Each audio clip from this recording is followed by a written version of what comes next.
Biased policing. It's what protesters say is causing Black people to be killed by officers. Some law enforcement agencies are responding to calls for reform by pledging to increase bias training. But one big question remains unanswered. Does bias training actually work?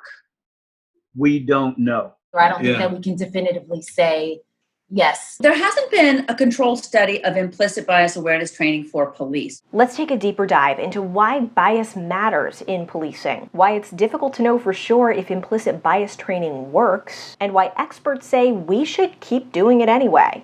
Let's see what's brewing.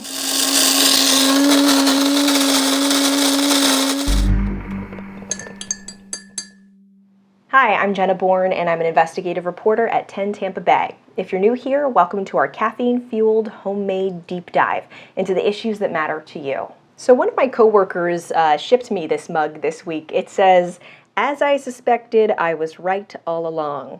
What are you trying to say, Courtney?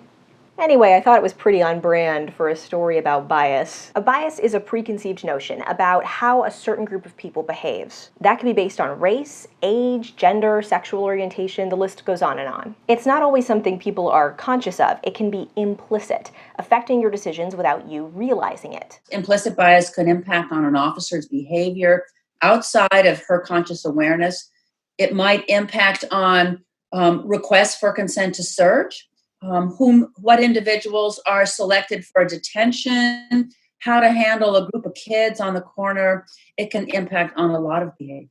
A 2012 study found police officers in a lab simulation shot Black targets more quickly than people of other races. They were also faster to shoot Latinos than white people or Asians. In a 2004 study, researchers showed police officers pictures of Black faces and white faces. The study found when we ask police officers directly who looks criminal, they choose more Black faces than white faces. The more stereotypically Black a face appears, the more likely officers are to report that the face looks criminal. Yikes. Okay.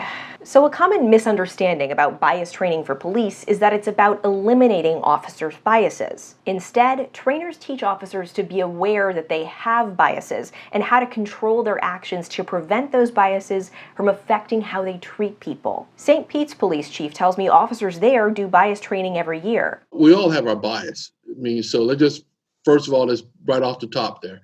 But it's to make sure that the officers are doing the right thing out there. And that's monitored several ways: by complaints, by traffic stops. St. Pete is one of several local agencies that trains more often than the standards set by Florida law. The state requires sworn law enforcement officers to get bias training when they're recruits and every 4 years after that. Do you think every 4 years is enough? I personally don't. Just as Florida is committed to advancing and evolving the tactical aspect, I think we're behind when it comes to communication.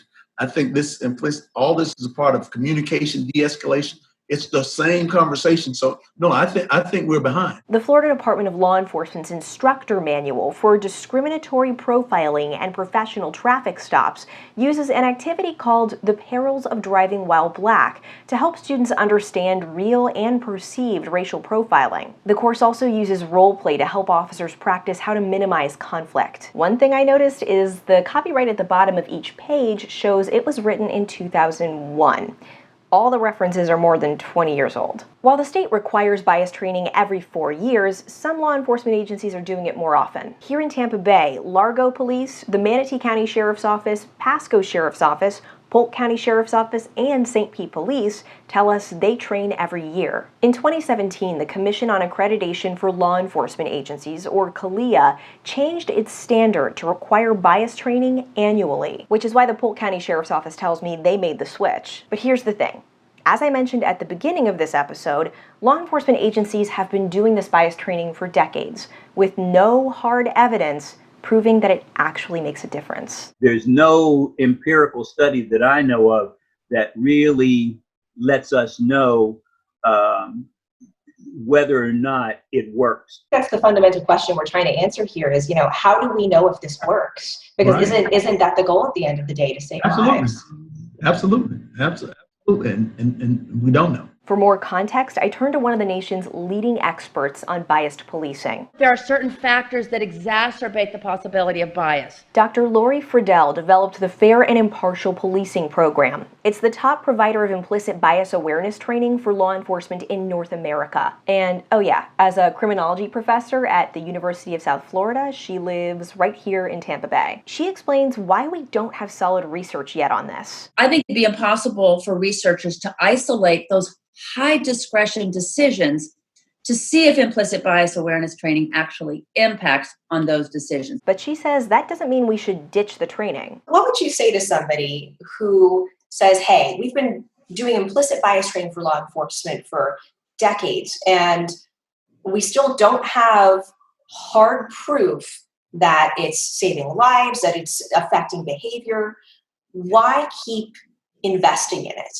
We're hearing a lot of frustrations, very understandable frustrations from community members in the wake of George Floyd's killing. How come if we've had these reforms, particularly since Ferguson, how come we're not seeing, good policing out there, reformed policing?